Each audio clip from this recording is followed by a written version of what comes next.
Hey everybody, welcome back to my channel. I am the Horror Sensei, and today I'm going to be talking about my favorite movies that I watched in April.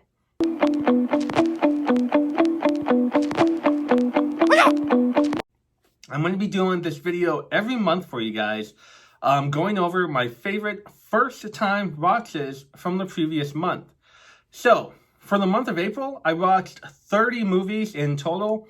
That's a pretty average month for me. I usually like to hit 30 every month. Sometimes I get 35 to 40 in. Other times I fail to even get 30. The month of March was tough. A lot of stuff going on with the family. I only got like 15 movies in, and I felt horrible. I needed more movies, So I needed my fix. So I was happy to kind of get back on track with myself in the month of April and get 30 movies in. So I'm going to be going over my favorite 5 first-time watches that I saw in April. Now, these are only the movies I saw for the first time, not ones that I've already seen, obviously, okay? So coming in at number 5 for me was the 2021 film Ghostbusters Afterlife, directed by Jason Reitman. Of course, it stars Paul Rudd, has the original gang of Ghostbusters back, and some fun young cast members like McKenna Grace and Finn Wolfhard. My first time seeing it. I've been dying to see it since it came out last year, but just haven't had a chance to. My little 5-year-old is obsessed with Ghostbusters, so it was really fun to sit down and watch it with the family.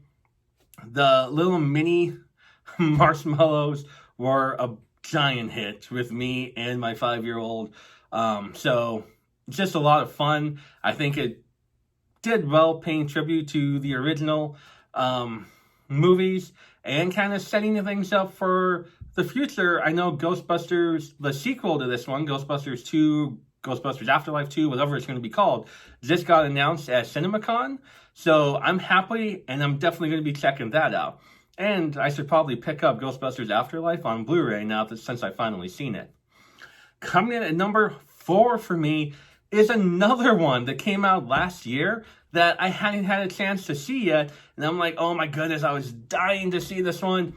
Spider-Man No Way Home. Finally came out on Blu-ray. I was able to pick it up. Oh my goodness, I finally understand the hype surrounding this movie now.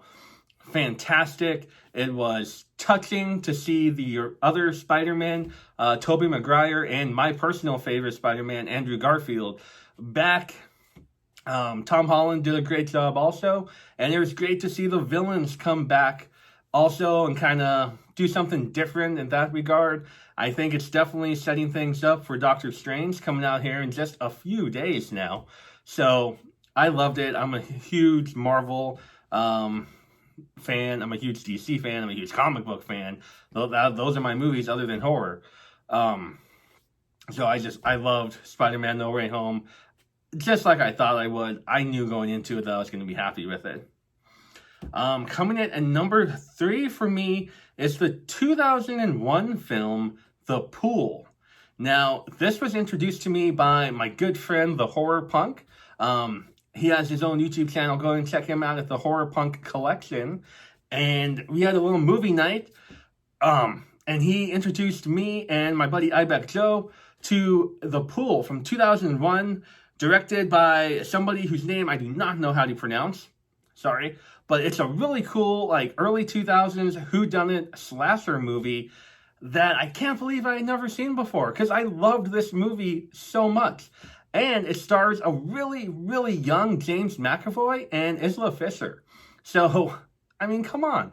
Slashers, James McAvoy, Isla Fisher. This movie was so cool. The setting was awesome on it. The directing, the pacing, the acting, all spot on. And the dialogue was that perfect mix of early 2000s teen kind of horror slasher dialogue that we just don't get nowadays. And that I grew up on. So I love it. I am a sucker for nostalgia with that stuff. So thank you to the HORRORPUNK for introducing me to that gem. That came in at number 3 on my favorite first-time watches of April. Coming in at number 2 is the new movie that came out I believe last month. It might have come out at the end of March. I'm not positive on that. But that is X, directed by Ty West, who I am a big fan of in modern horror. Just a really, really kind of a creepy, fun slasher. Yeah, it's a slasher.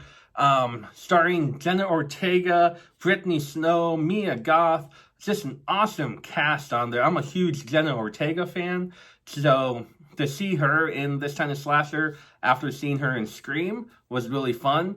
The film kind of centers around a group of adult filmmakers who go to a Texas farmhouse to film their next movie and have some trouble with the elderly couple that own the property. Let's just say that. If you haven't seen it and you're a fan of slashers and creepy atmospheric films, I definitely recommend checking out X by Ty West when it comes out on Blu-ray. And that brings us to my number one movie of April. That is The Batman. No surprise there. If you know me, I am a huge, huge Batman fan. I missed it in theater. I missed all these in theaters. I need to get to the theater more often. But as soon as it came on HBO Max, I was able to see it, and it is my favorite Batman film to date. I kind of feel like it was the Batman film I've been waiting for personally my whole life. It was dark, it was atmospheric, it was gritty, it was gory, it was scary. It did justice to the comic books that I love so much, that are so dark and disturbing, and we haven't really gotten that in the Batman movies yet. I feel like this movie finally did a good job with that, and Paul Dano as the Riddler, based off of the Zodiac Killer, is amazing. Absolutely there for it. I loved it. Cannot get enough of it. They did tease the Joker for Batman 2.